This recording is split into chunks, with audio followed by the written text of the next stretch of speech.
A viúva lobisomem. Nem toda história de lobisomem começa com uivos. Às vezes começa com um sorriso, um cheiro de bolo quente vindo da cozinha, um olhar que parece saber demais.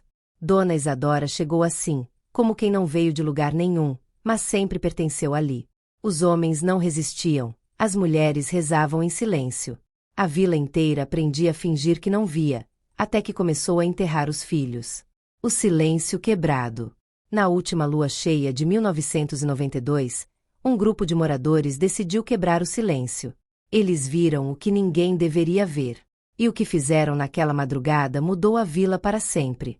Hoje só resta a lenda. Mas se você perguntar aos antigos, todos vão te dizer o mesmo. Ela ainda está lá presa e com fome. Dizem que o interior do Maranhão é cheio de caminhos que não levam a lugar nenhum, estradas de barro que se perdem no mato, como se a própria terra tentasse esconder o que vive ali.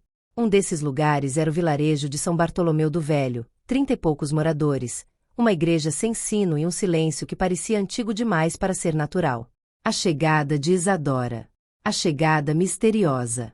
Era 1992 quando Dona Isadora chegou. Veio a pé, dizem alguns. Outros juram que ouviram um barulho estranho na madrugada anterior, um uivo distante seguido por 3 galinhas mortas no curral de seu Zé Manel. Mas ninguém ligou uma coisa à outra. Primeira aparição. Só notaram mesmo quando ela apareceu na feira de vestido florido e olhos que lembravam a lua cheia, grandes, prateados, com um brilho molhado que dava arrepios. Isadora disse que era viúva, que seu marido morrera num incêndio e que precisava de paz. Estabelecimento. Alugou a casa no fim da rua, aquela perto do Poço Velho que ninguém queria desde que o pescador se enforcou lá dentro. Arrumou o quintal, acendeu o fogão e, em poucos dias estava vendendo bolos e broas na porta. Os homens, claro, não resistiram. Alguns diziam que era beleza, outros que era o cheiro, mas tinha algo mais, algo que ninguém sabia nomear, só sentir. Os desaparecimentos. Neném. O primeiro a assumir foi Neném, um lavrador de 20 e poucos anos que gostava de beber cachaça com limão e cantar alto demais nas festas. Sumiu numa noite de lua cheia e só encontraram a camisa dele rasgada na beira do mato. Zé Bala. Depois foi o caminhoneiro Zé Bala. Filho do farmacêutico. Depois o filho do farmacêutico. Sempre homens, sempre à noite, sempre na lua cheia. A polícia de fora veio uma vez, olhou os arredores, fez perguntas, mas sem corpos, sem pistas, não ficaram. Os moradores murmuravam, cochichavam, faziam o sinal da cruz quando passavam perto da casa dela, mas ninguém ousava acusar, ninguém queria ser o próximo. Mesmo assim, toda noite de lua cheia, a vila dormia mais cedo, trancava portas, reforçava janelas e fingia que estava tudo bem. A chegada de Lucas. Até que Lucas chegou, um jovem magro de São Luís, estudante de letras, desses que acham que o mundo é feito de metáforas. Veio visitar o tio, seu Antero, um velho doente, com os pés cobertos por feridas e a memória embaralhada. Chegou justo numa semana de lua cheia, justo quando o medo começava a espreitar de novo. Lucas não sabia das histórias ainda. Lucas chegou com uma mochila nas costas, um livro de Clarice Sector nas mãos e aquele ar de quem não pertence. O ônibus o deixou na estrada principal, a 4 quilômetros da entrada do vilarejo, e ele teve que caminhar o resto do caminho sob um sol que parecia ferver até os pensamentos. Vestia calça jeans, tênis surrado e uma camisa branca já amarelada pelo suor. A recepção fria. Quando alcançou a primeira casa do povoado, uma senhora de olhar desconfiado espiava por trás da cortina. A recepção não foi calorosa. Ninguém ali confiava em quem vinha de fora e menos ainda em quem fazia perguntas. Seu Antero morava numa casa de madeira velha, com telhas quebradas e cheiro de mofo. Estava deitado numa rede poída, os olhos fundos como cavernas e a voz arrastada por anos de cansaço. "Você é o menino da irmã de Dancélia?" perguntou com dificuldade. Lucas assentiu, sorriu tímido e se abaixou para abraçá-lo. "Tô aqui para te ajudar, tio, ficar um tempo, cuidar das coisas", disse, olhando em volta. A casa parecia ter parado no tempo. Um crucifixo torto na parede, um rádio antigo que não funcionava mais e um caderno de anotações em cima da mesa com folhas rabiscadas de orações e nomes riscados. Os primeiros dias. Cuidados básicos. Nos primeiros dias, Lucas se ocupou com o básico, comida, remédios, limpar o chão. Observação. Passava boa parte do tempo lendo na varanda, ouvindo o vento passar pelas folhas mangueiras e observando o comportamento estranho dos vizinhos. Ninguém olhava nos olhos, ninguém ria alto. Silêncio noturno. E à noite o silêncio era quase absoluto, cortado apenas pelo canto de um grilo perdido ou o mugido distante de alguma vaca. Até que numa tarde de céu cinzento, ele escutou a primeira história. Estava comprando farinha na venda de Dona Belinha quando dois senhores falavam baixo no canto do balcão. Um deles, com uma voz cheia de medo, sussurrou: "Hoje tem lua cheia de novo. Dizem que a viúva já anda rondando os quintais." O outro respondeu: "Eu disse para minha filha não sair. Aquilo não é mulher, não é bicho." Lucas fingiu que não escutava, mas o nome viúva ficou rodando na cabeça como um eco inquieto. O encontro com Isadora. Perguntou a seu antero naquela noite, mas o velho desviou os olhos e disse apenas: "Tem coisa que é melhor não saber, menino." Curioso e teimoso, Lucas resolveu descobrir por conta própria. Na manhã seguinte, ao ir buscar água no poço, viu pela primeira vez Dona Isadora.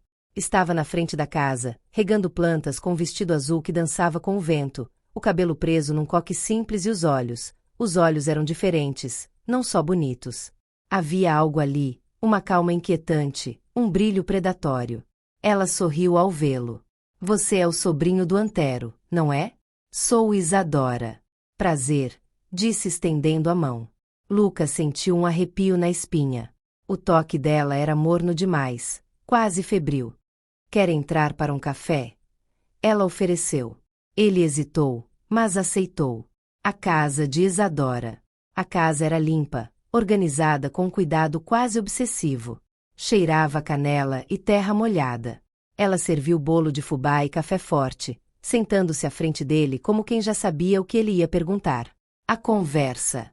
"Nunca te vi por aqui," disse ela com voz doce. Lucas explicou que estava ali cuidando do tio. Isadora escutava com atenção exagerada, como se cada palavra fosse um segredo revelado. A observação. "Sabe, você tem um jeito curioso. Os daqui não falam muito, mas você é diferente," ela disse, olhando dentro dos olhos dele. Lucas riu sem graça e terminou o café. O convite. Quando se despediu, ela tocou seu ombro. "Volte quando quiser. A casa está sempre aberta." Nos dias seguintes, Lucas não conseguia parar de pensar nela. Não era só desejo. Havia um desconforto, como uma coceira na alma. Sonhava com olhos prateados, com garras, com vozes sussurrando coisas em línguas que ele não conhecia. O aviso do tio. Seu antero piorava e numa noite de febre alta, sussurrou no ouvido do sobrinho: ela come eles. Eu vi o corpo virando bicho." Lucas tentou entender, mas o velho se calou. Então, naquela mesma noite, viu a procissão do medo. Pelas frestas da janela, ele viu as portas sendo trancadas. Viu as mães recolhendo os filhos. O céu, limpo o dia inteiro, agora era coberto por nuvens finas que deixavam a lua cheia ainda mais intensa. Um brilho prateado tomava a vila e naquele silêncio opressivo, apenas uma casa continuava acesa, a de Dona Isadora. A inquietação virou compulsão. Lucas vestiu o casaco, pegou a lanterna e saiu escondido. Deu a volta por trás da casa dela, entre as árvores e a cerca de arame enferrujado. A revelação. Encontrou uma fresta na parede de madeira da cozinha e se posicionou ali imóvel, tentando ver o que acontecia dentro. A mesa posta, 2 pratos, um homem sentado parecia ser o açoueiro da vila. Ela ria, falava baixo. O vinho vermelho escorria na taça. A luz tremeluzia, lançando sombras vivas pelas paredes. E então começou. O rosto dela parou de sorrir. Os olhos brilharam de um jeito animalesco. O homem pareceu perceber tarde demais. Ela se levantou, tirou o vestido com calma e ali na frente dele, começou a se contorcer. Lucas tapou a boca para não gritar. Os ossos da mulher estalavam, se alongando, se rearranjando. As unhas cresceram, os dentes também. A pele se esticou, os pelos surgiram como fogo espalhando-se pelo corpo. Em segundos, Dona Isadora já não era mais humana. A criatura que estava ali era uma loba enorme, cinzenta. Os olhos ainda eram os dela. O homem tentou correr, mas não chegou à porta. O rugido rasgou a noite. O sangue espirrou na parede. Lucas correu. Correu como nunca. Caiu, levantou, atravessou o mato e bateu a porta da igreja com os punhos feridos. Padre Vicente, padre, pelo amor de Deus, abre. O refúgio na igreja. A porta se abriu com dificuldade. O padre, velho e de batina gasta, olhou o rapaz com olhos assustados. Ela é um monstro. Eu vi com meus olhos. Ela se transforma. Vicente não pareceu surpreso, apenas murmurou. Você viu? Então agora já não pode mais esquecer. A madrugada parecia mais escura depois do que Lucas viu. Mesmo a lua cheia, antes tão brilhante, agora parecia ofuscada por um medo ancestral, como se soubesse que testemunha ritual proibido. Dentro da igreja, Padre Vicente trancou a porta com 2 trancas de ferro, fechou as janelas e levou Lucas até a sacristia. Era um cômodo pequeno com cheiro de vela queimada e um quadro de São Miguel com espada em punho. O padre, de cabelos brancos e olhar abatido, colocou uma xícara de chá nas mãos do rapaz e falou finalmente. Fala baixo, aqui as paredes têm ouvidos. A história do padre. A confissão de Lucas. Lucas contou tudo, cada detalhe. O jantar, a metamorfose, o grito do homem, o sangue, o olhar da criatura. O padre o ouvia em silêncio, mas em momento algum pareceu duvidar. O crucifixo. Quando Lucas terminou, Vicente se levantou, foi até uma gaveta e tirou um pequeno crucifixo de ferro envolto em pano grosso. Meu irmão desapareceu assim 30 anos atrás. A mesma história. A revelação. Sumiu numa noite de lua cheia depois de ter ido visitar uma tal de bela forasteira. Na época disseram que ele foi embora com uma amante, mas minha mãe, ela sabia. Ela me contou o que ouviu no mato, os gritos, os uivos, aquele cheiro de enxofre. Lucas sentiu o estômago revirar. Mas o que ela é, padre? É um demônio. Uma bruxa. O velho olhou para o chão, como se procurasse a resposta nas rachaduras da madeira. É mais antigo que isso, meu filho. Muito mais. Algumas famílias carregam a maldição no sangue, outras fazem pacto. Ninguém sabe como começou, mas há registros, velhos escondidos, de mulheres lobo, lobis, homens fêmeas, criaturas que seduzem, devoram e se regeneram, imortais se não forem contidas. O conhecimento antigo. O padre se virou para um armário no fundo da sala e puxou uma caixa de madeira com símbolos entalhados. Dentro havia páginas antigas, amareladas, cheias de desenhos grotescos e textos em latim. Ele mostrou a Lucas uma imagem. Uma mulher com corpo de loba, olhos humanos e garras ensanguentadas. Ela escolhe os mais fortes, os mais desejados. Se alimenta do sangue, da carne, mas também do desejo. É isso que atrai os homens. Não é só beleza, é feitiço, um instinto. Lucas recuou ofegante. Tem que fazer alguma coisa. Não dá para deixar ela solta. Vicente assentiu lento. Não podemos matá-la, não com armas comuns, mas podemos aprisionar. Há uma corrente. Uma antiga, feita por ferreiros de fé e benzida por 3 padres. Está guardada desde os tempos da guerra, quando um bicho parecido apareceu nos arredores de Caxias. Com ela podemos prendê-la, mas será preciso coragem e fé. A convocação. O chamado. Naquela manhã, antes mesmo do sol nascer, os sinos da igreja tocaram, embora todos soubessem que eles não funcionavam mais. Foi o sinal. Vicente chamou os poucos em quem confiava. Os voluntários. Gente que já perderá entes queridos. Gente com raiva, com medo, com contas a acertar. Veio seu Raimundo, que perdeu o genro. Veio Cícero, que encontrou pegadas de bicho atrás do galinheiro. E veio Maria das Dores, benzedeira de mãos firmes e olhos que liam almas. A missão. Eu vi o vulto dela na encruzilhada. Via a 3 luas. Tava caçando. E agora o tempo chegou, disse ela ao entrar. Lucas assistia tudo como num transe. Um mundo que antes era feito de palavras bonitas e estudos agora se revelava cheio de rituais, crenças e horrores escondidos nos cantos das casas. Vicente entregou a corrente, grossa como o braço de um homem. Foi guardada na cela de São Cipriano. Só pode ser usada por quem viu a fera com os próprios olhos. Ele olhou para Lucas. Você viu? Você lidera. A preparação. Prepararam-se em silêncio. Facões afiados, terços no pescoço, cruzes improvisadas de madeira, sal grosso, velas negras. Maria das Dores fez um círculo de proteção com arruda e óleo de rícino e rezou palavras esquecidas enquanto todos se ajoelhavam. Vicente murmurava em latim, olhos fechados, mãos trêmulas. Quando a noite caiu, o grupo partiu. O céu estava limpo, a lua no auge e a casa de Isadora acesa novamente. Chegaram pelos fundos, contornando o mato, silêncio absoluto, apenas o som da respiração pesada e do coração disparado. Lucas segurava a corrente com força, os nós dos dedos brancos. O plano era simples, cercar, prender, selar, mas nada seria simples naquela noite. Ao se aproximarem da janela, viram de novo a cena que Lucas já conhecia. A mesa, o jantar, um homem. Desta vez era o ajudante do coveiro. Ele ria encantado, alheio ao perigo. Dona Isadora dançava ao som de uma vitrola antiga, os pés descalços, o vestido vermelho grudado no corpo. A captura! Mas então ela parou e olhou direto para a janela, como se sentisse, como se cheirasse o medo.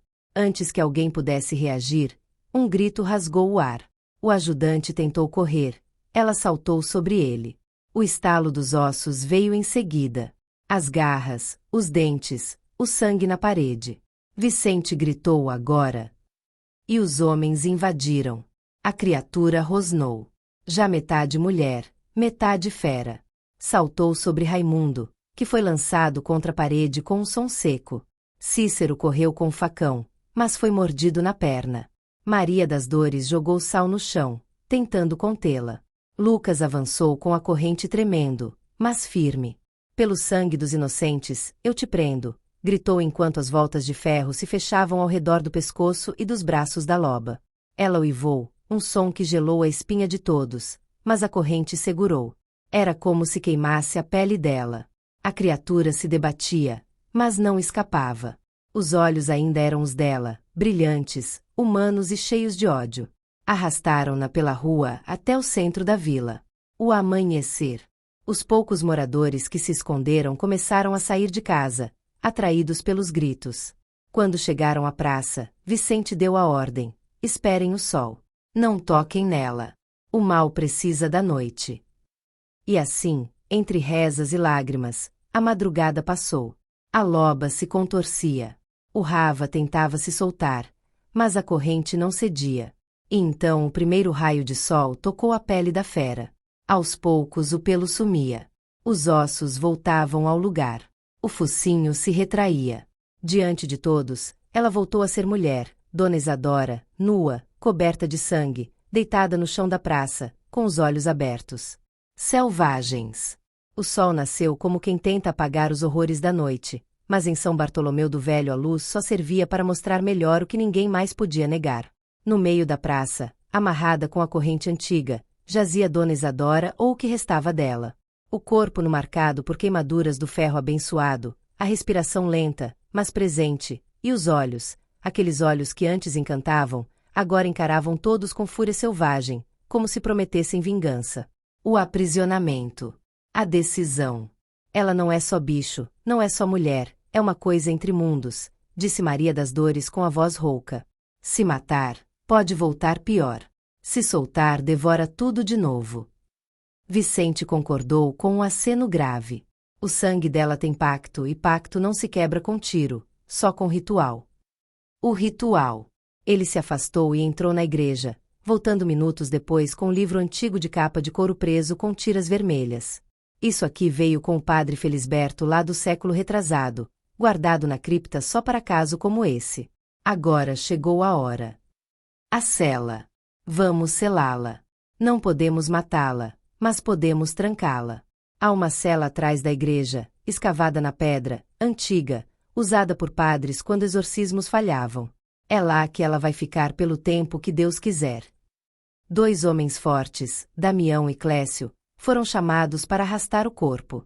Envolveram Isadora com um pano grosso, enquanto Vicente recitava salmos em voz baixa. Ela não reagia, Apenas observava como um bicho à espera da próxima lua. Quando passaram pela porta da igreja, o chão pareceu tremer. Alguns moradores se benzeram, outros simplesmente viraram o rosto. O legado do medo. Levaram-la por um corredor estreito até uma porta de ferro oxidada, escondida sob o altar. Damião girou a chave antiga. A cela estava lá. Pedra fria, chão úmido, nenhum feixe de luz natural, apenas o cheiro de tempo e sofrimento. Colocaram-na dentro. Prenderam com correntes duplas nos tornozelos e pulsos. Vicente, de pé diante da entrada, fez o sinal da cruz e derramou o óleo bento ao redor da porta. Está selada. Que nenhum homem entre, que nenhum som saia. Aqui ela vai dormir e se acordar, que o céu nos proteja. Lucas observava tudo com olhos perdidos. Ainda sentia o sangue da besta nas mãos. Ainda via quando fechava os olhos, o instante em que ela mudou, aquele momento em que o corpo virou fera e o desejo virou fome. Do lado de fora, a vila começava a respirar de novo, mas era um fôlego frágil. Por dias, ninguém falava alto. As janelas continuaram trancadas e à noite ninguém se aproximava da igreja. Mesmo com ela presa, o medo ainda rondava. Se você chegou até aqui, é porque sentiu na pele o que mora no escuro do nosso folclore. Então, se inscreve no canal, deixa seu like e comenta aqui embaixo. Você acredita que alguém pode carregar o mal no sangue? E ainda assim escolher o bem?